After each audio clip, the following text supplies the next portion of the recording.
जम्मू कश्मीर से फौरी निकल जाने की अमरनाथ यात्रियों को हिदायत। जम्मू बेस कैंप को आज दोपहर 12 बजे तक खाली करने की दी गई है हिदायत। जम्मू में अमरनाथ बेस कैंप से निकलने का यात्रियों को हुक्म दिया गया। एक बार फिर आपको बता दें, खबर जम्मू कश्मीर से आ रही है। जम्मू कश्मीर से फौरी निकल जाने की अमरनाथ यात्रियों को हिदायत दी गई है। जम्मू बेस कैंप को आज दोपहर 12 बजे तक खाली करने की हिदायत दी गई है। जम्मू में अमरनाथ बेस कैंप से निकलने का यात्रियों को हुक्म दिया गया है।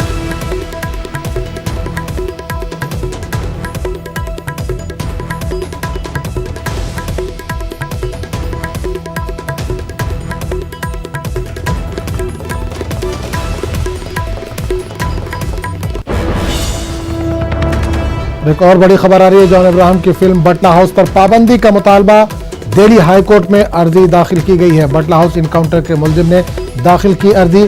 फिल्म के रिलीज पर रोक लगाने का मुतालबा। पीर को अदालत अर्जी पर करेगी समाअत। 15 अगस्त को रिलीज होनी है फिल्म बटला हाउस।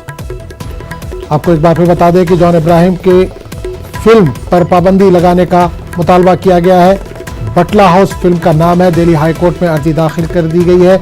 बटला हाउस इनकाउंटर के मुलजिम ने यह अर्जी दाखिल की है। फिल्म के रिलीज पर रोक लगाने का मुतालबा किया गया है। पीर को अदालत अर्जी पर करेगी समाअत। 15 अगस्त को फिल्म को रिलीज होना है।